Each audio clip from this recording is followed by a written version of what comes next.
Influence operations, ये एक ऐसा शब्द है जिसको डे टू डे लैंग्वेज में हम लोग हाइब्रिड वॉर के नाम से जानते हैं। भारत के पूर्व chief of defence staff general Bipin Rawat ने इसकी चर्चा की थी और बोला था कि भारत की सुरक्षा को यदि आज की डेट में कोई सबसे बड़ा खतरा है तो वो हाइब्रिड वॉर का है। सिक्योरिटी की लैंग्वेज में, इंटेलिजेंस एजेंसीज की लैंग्वेज में इस हाइब्रिड वॉर को इन्फ्लुएंस ऑपरेशंस के नाम से जाना जाता है। इन्फ्लुएंस ऑपरेशंस में एक टूल किट के तहत ये प्रकार के कॉग्निटिव वॉर लड़े जाते हैं जो कॉस्ट इफेक्टिव होते हैं, क्योंकि यहाँ पर बहुत ज़्यादा खर्चा करे बिना आप दूसरे देश में उसके जो लोग हैं उनका परसेप्शन बदलने में कामयाब रहते हैं। हम इन्फ्लुएंस ऑपरेशंस या हाइब्रिड वॉर को एक कॉग्निटिव वॉर इस कारण से भी कहते हैं कि ये आपकी सोचने की क्षमता को बदलता है, ये आपके ओपिनियन को शेप करने की क्षमता रखता है, ये आपके परसेप्शन को बदलने की क्षमता रखता है। इवेंचुअली इसका एक कलेक्टिव कॉन्सिक्वेंस कई सालों के प्रोलॉन्ग्ड ऑपरेशन के बाद ये होता है कि ये आपकी डिसीजन मेकिंग एबिलिटी को हैम्पर करता है। और आज की डेट में यदि हम पाकिस्तान की बात करें तो ये कहना गलत नहीं होगा कि पाकिस्तान जो है भारत के खिलाफ बड़े लंबे समय से इन्फ्लुएंस ऑपरेशंस करता आया है, लेकिन हाल ही के समय में यानी कि पिछले अगर आप 4 से 5 साल के पीरियड को देखें तो पाकिस्तान की ओर से ये जो इन्फ्लुएंस ऑपरेशंस है ये बहुत भारी मात्रा में बढ़ चुके हैं। सबसे बड़ा सवाल अब पहली बात ये उठता है कि पाकिस्तान ये किस तरह से इन्फ्लुएंस ऑपरेशंस करता है और भारत के खिलाफ वो इन्फ्लुएंस ऑपरेशंस क्या क्या होते हैं। आज के इस वीडियो में इसी चीज़ के ऊपर चर्चा की जाएगी। जब हम बात करते हैं पाकिस्तान की तरफ से किए गए इन्फ्लुएंस ऑपरेशंस की, तो इसको ISI का कोवर्ट एक्शन डिपार्टमेंट जो है वो संभालता है। कोवर्ट एक्शन डिपार्टमेंट के अंदर एक बड़ी महत्वपूर्ण संस्था है जिसको इंटर सर्विसेज पब्लिक रिलेशंस यानी कि ISPR के नाम से जाना जाता है। ISPR एक प्रकार का विंग है जो ISI से डायरेक्टली जुड़ा हुआ है, जिसका मेल काम यही है और मूल रूप से उसका उद्देश्य केवल यही है कि वो इन्फ्लुएंस ऑपरेशंस को रन करे। अब सवाल ये उठता है कि ये इन्फ्लुएंस ऑपरेशंस को ISPR आज की डेट में कैसे रन कर रहा है। आज की डेट में ISPR के पास एक बहुत ही महत्वपूर्ण व्यक्ति है। उस व्यक्ति का नाम है मेजर जनरल आसिफ गफूर। ये मेजर जनरल आसिफ गफूर आज की डेट में ISPR के अंदर रहते हुए एक रिटायर्ड मेजर जनरल होने के नाते इन इन्फ्लुएंस ऑपरेशंस को रन करने के लिए एक स्ट्रक्चर क्रिएट कर रहा है। और ये स्ट्रक्चर भारत के खिलाफ क्या है इस चीज़ को समझने की कोशिश करते हैं। सबसे पहली बात, यहाँ पर एक 3 टियर स्ट्रक्चर क्रिएट किया गया है। आसिफ गफूर ने जो स्ट्रक्चर क्रिएट किया है उसका टियर नंबर 1 ये है कि पाकिस्तान के अंदर जितने भी एकेडमिशियंस हैं, राइटर्स हैं, उन लोगों को एकजुट करके पाकिस्तान की आर्मी सबसे पहले तो एक मेटा नैरेटिव बनाने की कोशिश करती है। ये मेटा नैरेटिव कैसे बनाया जाता है कि यहाँ पर जितने भी बड़े बड़े एकेडमिशियंस और राइटर्स पाकिस्तान के अंदर हैं, ISI उनको ढूंढती है, ISPR उनसे कनेक्ट करती है। उनसे कनेक्ट करने के बाद उनकी एक आइडियोलॉजी को समझा जाता है, उनको एक आइडियोलॉजी बताई जाती है, फिर उनसे किताबें लिखवाई जाती हैं। इनकी किताबों को पब्लिश करने के लिए ISI के कॉन्टैक्ट्स आज की डेट में बड़े बड़े विश्व तौर के पब्लिशर्स यानी कि ऑक्सफोर्ड यूनिवर्सिटी प्रेस से लेकर कैम्ब्रिज यूनिवर्सिटी प्रेस और साथ ही में पेंगुइन जैसे पब्लिशर्स के साथ इनका टाई अप है। इनके थ्रू इनकी किताबें पब्लिश की जाती हैं। एक सबसे महत्वपूर्ण यहाँ पर अगर आप उदाहरण के तौर पे देखें तो आयशा जलाल नाम की एक लेडी थी जो ISPR के इस एजेंडा को चलाने में बहुत सक्षम रही। इसी तरीके से और बहुत सारे राइटर्स हैं पाकिस्तान में जो एक मेटा नैरेटिव आर्मी के फेवर में बनाने के लिए टियर 1 पे कोशिश करते हैं। टियर 2 पे यदि देखा जाए तो ISPR कॉलेजेस के अंदर बहुत महत्वपूर्ण काम करके टैलेंट को स्पॉट करती है। इस टैलेंट को स्पॉट करने का सबसे बड़ा उद्देश्य ये रहता है कि ये टैलेंट को ढूंढ के उसको भारत के खिलाफ किस तरीके से इंफॉर्मेशन वॉर में यूज़ करेंगे उसको डिसाइड किया जाता है। आज की डेट में अगर भारत की रिसर्च एंड एनालिसिस विंग की माने तो उनका मानना ये है कि ISI के पास लगभग कुछ नहीं तो कम से कम 4000 trend IT professional information warriors हैं जो उन्होंने कॉलेजेस से टैलेंटेड बच्चों को चुनकर उनको नर्चर करके ISPR के पेरोल पे रखा हुआ है। टियर 3 में यदि अगर आप बात करें तो सबसे बड़ी चीज़ ये है कि यहाँ पर जितने भी फिल्म पर्सनालिटीज़ और जर्नलिस्ट हैं इन लोगों का एक मेल बनाकर इनको भारत भेजा जाता है। भारत की पिक्चरों में, भारत के टीवी सीरियल्स में, भारत की म्यूज़िक इंडस्ट्री में इन लोगों के साथ कोलैब्स करवाए जाते हैं। इससे आईएसआई को सबसे बड़ा फ़ायदा ये मिलता है कि लॉन्ग रन में भारत के अंदर एक वायलेंट किस्म का जो नरेटिव है, उस नरेटिव को वो प्रमोट करने में, जिससे कि सोसाइटी की परसेप्चुअल एबिलिटी घटे, वो टाइप के नरेटिव को बनाने में वो सक्षम रहते हैं। बहुत सारे टीवी सीरियल से लेके नेटफ्लिक्स के प्रोग्रामों से लेकर पिक्चरों में आपने देखा होगा अक्सर कि बड़े सारे पाकिस्तानी एक्टर एक्ट्रेसेस जो है कोलैबोरेट करते हैं। ये कोलैबोरेशन कोई नॉर्मल कोलैबोरेशन नहीं है, ये एक सिस्टमैटिक तरीका है इन्फ्लुएंस ऑपरेशन को रन करने का। इसके साथ साथ मेजर आसिफ कपूर का सबसे बड़ा कॉन्ट्रीब्यूशन क्या रहा है? उसका सबसे बड़ा कॉन्ट्रीब्यूशन ये रहा है कि उसने पाकिस्तान ऑक्यूपाइड कश्मीर में रहकर वहाँ पर एक ऐसा इन्फ्लुएंस ऑपरेशन का नेटवर्क क्रिएट किया है जिसको आप सुनकर हैरान हो जाएंगे। सबसे पहली बात, पूरे पाकिस्तान ऑक्यूपाइड कश्मीर का वो इलाका जो भारत के कश्मीर के बिल्कुल बाजू में सटा हुआ इलाका है, यानी कि लाइन ऑफ कंट्रोल के आसपास का पूरा इलाका जितना है, और इंटरनेशनल बाउंड्री जो जम्मू के पास वाला पूरा इलाका जितना है, उस सारे इलाके में पाकिस्तान आज की डेट में रेडियो चैनल्स रन करता है। ये सारे रेडियो चैनल्स इल्लीगली दी गई फ्रीक्वेंसी आईएसआई की तरफ से दी जाती है, जिसके तहत ये लोग अपने ऑपरेशंस रन करते हैं। कुछ अगर उदाहरण के तौर पे देखें तो रेडियो बुराक, रेडियो स्वत नेटवर्क, वॉइस ऑफ कश्मीर, ये कुछ ऐसे रेडियो चैनल्स हैं जो स्टार्ट होते हैं, ऑपरेट करते हैं पाकिस्तान ऑक्यूपाइड कश्मीर से, लेकिन उनका सारा का सारा जो मैसेजेस का आउटरीच है वो भारत में होता है।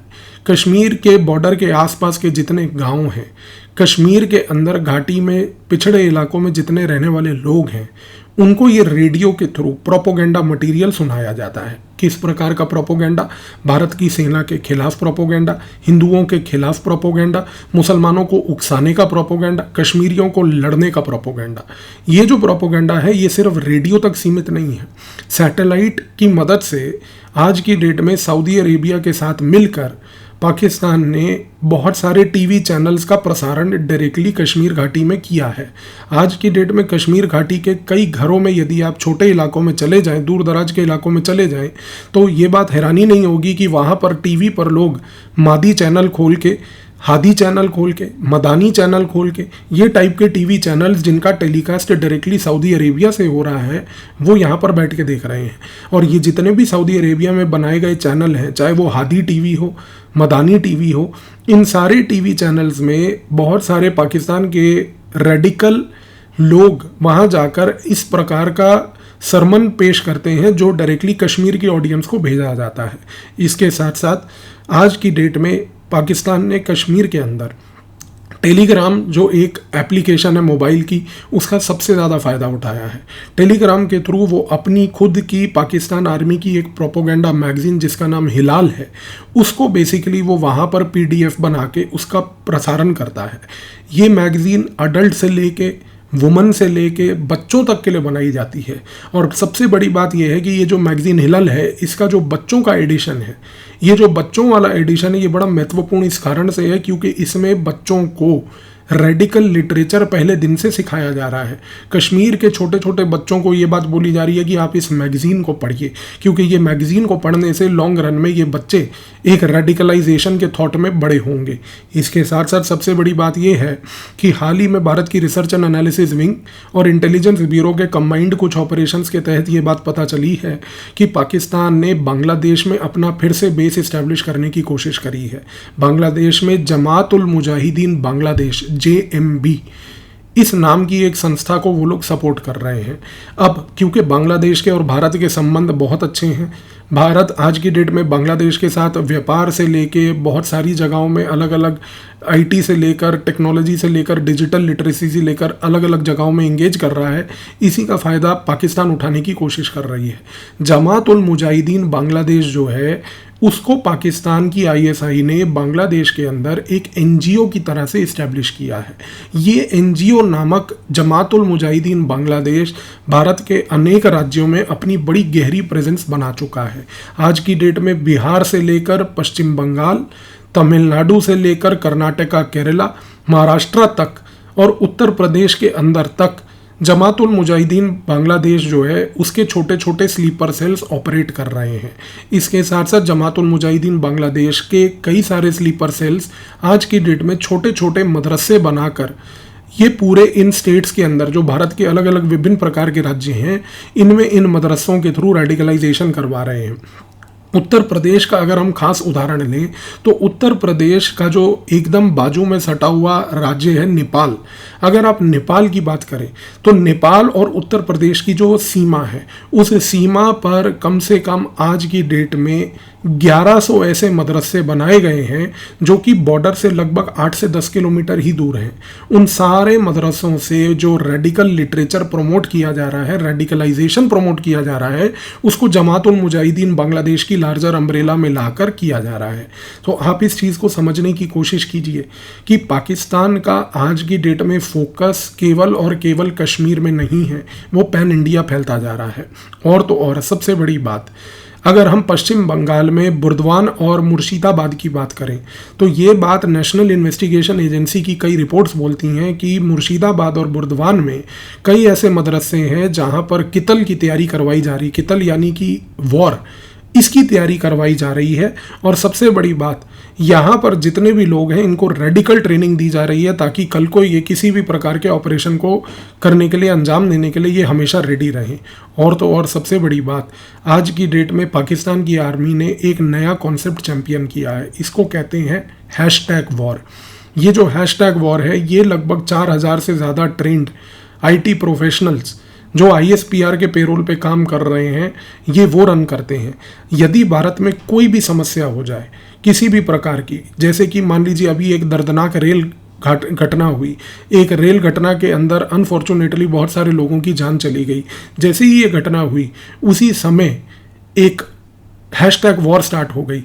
और वो #वॉर जो थी वो हिंदुओं के खिलाफ, मोदी के खिलाफ, सरकार के खिलाफ, मंत्रियों के खिलाफ, ये जो एक ट्विटर पे एक बॉट आर्मी एक्टिवेट हो जाती है, इसका सबसे बड़ा उद्देश्य होता है परसेप्शन बनाने का, इसका सबसे बड़ा उद्देश्य होता है इन्फ्लुएंस ऑपरेशन रन करने का। और तो और ये इन्फ्लुएंस ऑपरेशन आज की डेट में पंजाब में सबसे ज़्यादा एक्टिव हैं। इनको खालिस्तान के मूवमेंट को चलाने के लिए इन्फ्लुएंस ऑपरेशंस पंजाब के कॉन्टेक्स्ट में खालिस्तान मूवमेंट के पार्ट में इंस्टाग्राम के ऊपर ये रन किए जा रहे हैं। और आज की डेट में ISI का इस्लामाबाद में बना हुआ K2 डेस्क, जिसको कश्मीर खालिस्तान डेस्क कहते हैं, उस डेस्क पे ISI के अधिकारियों के साथ बैठकर ये जो पूरा खालिस्तान का इंस्टाग्राम पे प्रोपोगेंडा है, जहाँ पर इंस्टाग्राम के अलग अलग चैनल्स, इंस्टाग्राम पे अलग अलग प्रकार की क्लिपिंग्स, अलग अलग प्रकार के 1984 से पहले की चीज़ों को डेलिबरेटली प्रमोट किया जा रहा है, वो रन कर रहा है ISI का सिर्फ कश्मीर खालिस्तान डेस्क अकेला नहीं, बल्कि उस डेस्क में बैठा हुआ वहाँ पर एक बड़ा महत्वपूर्ण व्यक्ति जिसका नाम है वाधवा सिंह बब्बर। और ये वाधवा सिंह बब्बर है बब्बर खालसा इंटरनेशनल का एक बड़ा महत्वपूर्ण आदमी जो लाहौर में रहता है और लाहौर इस्लामाबाद के बीच अप डाउन करते हुए रेगुलरली इस पूरे मेटा नैरेटिव को पाकिस्तान की तरफ से पंजाब के अंदर चलाने की कोशिश कर रहा है। आज के इस वीडियो से अब आपको एक चीज़ जरूर क्लियर होती जा रही होगी कि पाकिस्तान के इन्फ्लुएंस ऑपरेशंस, पहली बात, केवल और केवल कश्मीर तक सीमित नहीं, पूरे भारत के ऊपर है।